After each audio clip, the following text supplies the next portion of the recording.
इस समय पूरे भारतवर्ष में रेलवे से जुड़े कई सारे जो कर्मचारी संगठन हैं उनके चुनाव की तैयारियां चल रही हैं और ये चुनाव होते हैं मान्यता को लेकर। रेलवे में एक बड़ा विचित्र सा नियम है कि जो दलों को या जो भी संगठन काम करते हैं उनके लिए 30-35% की एक मानक योग्यता है कि उतने परसेंट अगर लोग उनको समर्थन करते हैं तभी जाकर जो है वो अपनी मांगों को जो है रेलवे के जो है प्लेटफॉर्म पर उठा पाते हैं। क्योंकि अलग अलग दल के लोग, इस बार पहली बार ऐसा हो रहा है कि कई सारी संख्या में जो है बहुत सारे दल इसमें उठते हैं, तो किन किन मांगों को लेकर है और किस तरह का ये चुनाव है उस पर बात करने के लिए एक संगठन के जो उपाध्यक्ष संतोष गुप्ता जी हैं। तो गुप्ता जी पहले तो बहुत धन्यवाद आपका। धन्यवाद, थैंक यू सर। तो किस तरह का चुनाव होता है और कितने लोग इसमें जो है भाग ले पाते हैं? रेलवे बड़ा संगठन है चूँकि रेलवे यूनियन का। धन्यवाद सर, आपने समय दिया।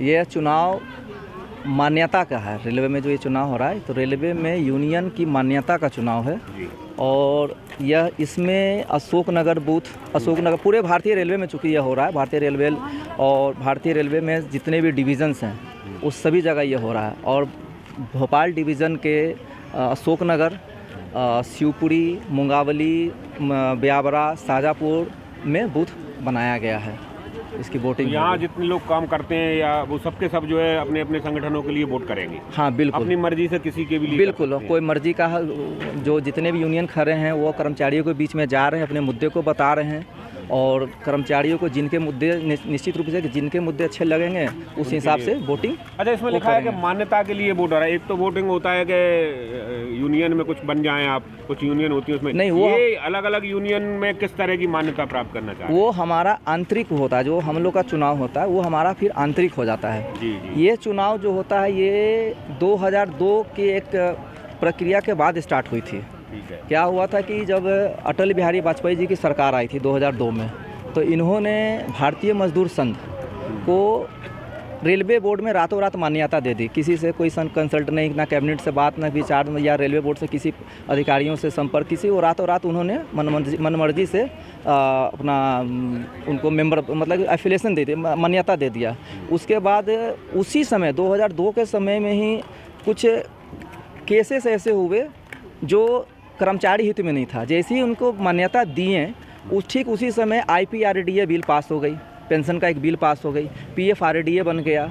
तो इसके खिलाफ जो इन सब जितने प्रकरण थे इस सब के खिलाफ जो है यूनियन जो अपना ऑल इंडिया रेलवे फेडरेशन जो हमारा था वो कोर्ट में गई और कोर्ट में फिर ये हुआ कि 2007 में BMS की मान्यता को रेलवे में ख़त्म कर दी और एक निर्णय दिया गया कि यदि आपको मान्यता लेना है तो कर्मचारियों के बीच में जाना होगा और उसका एक क्राइटेरिया बना। संगठन की मान्यता है और कितने % वोट आना जरूरी है एक मान्यता के लिए? संगठन यदि हमको NJC रेलवे बोर्ड स्तर तक बैठना है, रेलवे बोर्ड में जाना है, हमारा यहाँ पे डिवीज़न DRM से बात करना है, नेगोशिएशन करना है, तो एटलीस्ट हमको मान्यता के लिए 35% वोट का एक कट ऑफ है जो हमको प्राप्त करना होगा। इतना अगर आते हैं तभी आप इन सब के लिए एलिजिबल हैं, वैसे नहीं? बिल्कुल। तो इसके साथ में जब आप वहाँ बैठेंगे तो अपनी कुछ मांगों के लिए या कुछ विचार की भी लिए बात करते होंगे, कुछ जो है आपने अपने तरफ से मुद्दे भी रखे होंगे, तो क्या मुख्य मांगे हैं जिन पर लेकर आप लोगों के बीच? मुख्य मांगे तो कर्मचारियों का ही है, हम लोग उसको पूरा करने का प्रयास करते हैं और कर्मचारी भी वोट उसी को देते हैं जो काम करते हैं।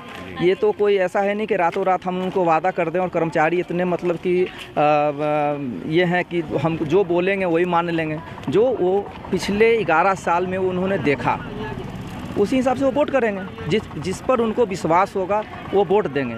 लेकिन अभी सरकार का एक ऐसा नीति है कि किसी भी तरह से किसी को 35% वोट ना आए, खास करके ऑल इंडिया रेलवे फेडरेशन के प्रति एक ये है कि किसी को वोट ही नहीं आए, ना वोट आएगा ना कोई यूनियन रहेगी। और जब कोई नहीं हो पाएंगे, बिल्कुल, अब कोई यूनियन ही जब नहीं बचेगी तब जो है ये प्राइवेटाइजेशन का जो दौर है जो अभी किसी तरह से रुकी हुई नहीं हो पाएगा संगठनों के कर्मचारियों के लेवल पर। बिल्कुल बिल्कुल बिल्कुल। तो इस बार हम देख रहे हैं यहाँ मेरे ख्याल में 3-4 बोर्ड लगे हैं, तो सभी अलग अलग संगठनों के हैं? बिल्कुल, एक जैसे कि हमारा संगठन है ऑल इंडिया रेलवे फेडरेशन से एफिलेटेड है जी। एक हमारे वो गाय का निशान जो है वो CRMS इंटेक जो कांग्रेस की एक यूनिट विंग है उससे एफिलेटेड है। PMRKP जो BMS से एफिलेटेड है जो भारतीय RSS का यूनियन है। और एक तो WCRW किसी को पता भी नहीं है कि कहाँ क्या है मुझे भी कोई विशेष जानकारी नहीं उसके उनके बारे में हम अच्छा, बोल भी नहीं ये पाएंगे। जो संगठन आप नाम बता रहे हैं, एक और आपने आरएसएस से जुड़े संगठन का नाम दिया, तो क्या विचारधारा से जुड़े लोग भी संगठन के तौर पर काम कर रहे हैं? और इसको लेकर भी आपने लिखा है कि राजनीतिक पार्टियों से संबंधित संगठनों को रेलवे से बाहर किया हाँ, जाए। उसके पीछे कारण है जी। आरएसएस का विचारधारा खुद हम व्यक्तिगत रूप से देखा जाए तो मैं खुद ही हूँ। मैं खुद ही कैलाशपति मिश्र जी के गोद में खेला हुआ लड़का हूँ, बच्चा हूँ। तो परंतु ऐसा लगता है कि रेलवे में राजनीतिक पार्टियां नहीं होनी चाहिए, क्योंकि राजनीतिक पार्टियां आने का मतलब है कि वो यूनियन जिस राजनीतिक पार्टी से बिलोंग करेगा वो उसी का गीत गाएगा। कर्मचारियों बिल्कुल कर्मचारियों को इससे पहले नुकसान हो चुका है। 1974 की आंदोलन का जब रेल हड़ताल का नोटिस दिया गया था, सारे यूनियन आगे आए थे, उन्होंने इंदिरा गांधी को नोटिस सर्व कर दिया गया था, उनको किया गया था। लेकिन ऐन मौके पर राजनीतिक पार्टियां की जो ये CRMS है हमारे तो NFIR उस समय अपना नाम बाहर हो गए। जब बाहर हो गए तो नुकसान तो किसका हुआ अल्टीमेटली? हाँ, बिल्कुल सरकार इंदिरा गांधी की थी।